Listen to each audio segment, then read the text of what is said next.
নিয়মের বাধা ধরা, গতিধারার ছেদ ঘটিয়ে মাঝে মাঝে অনিয়ম অগোছলো এলোমেলো হয়ে যায়, যার জন্য কাল হারিয়ে গিয়েছিলাম অনিয়মের পথে।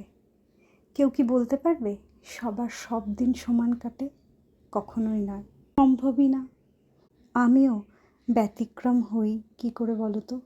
কাল হঠাৎই মন খারাপের মধ্যে এমন ডুবেছিলাম, কিচ্ছু করতে ভালো লাগছিল না, যার জন্য কালকে তোমাদের কথা দিয়েও আসতে পারিনি।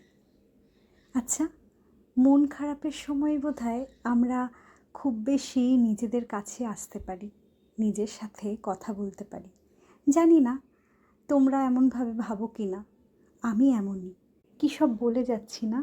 সত্যি কেন জানি না নিজের কথা খুব বলতে ইচ্ছা করলো, তাই বললাম। কারণ যতটা কথা তোমরা আমাকে বলতে শোনো, বাস্তবে এত কথা আমি খুবই কম বলি। নিজের কথা খুব একটা বলে উঠতে পারি না। যাই হোক, অনেক এলোমেলো কথা বললাম। এবার আসি আজকের রান্নায়। আজকে রান্না করেছি আলুর চোখা, পেঁয়াজ দিয়ে মসুর ডাল আর চিংড়ি মাছের মালাইকারি। চিংড়ি মাছের মালাইকারি থাকলে আর বেশি কোনো পদের প্রয়োজন হয় না, তাই আজকে এই 3টে পদই রান্না করলাম। আজ তবে আসলাম, কাল আবার দেখা হচ্ছে।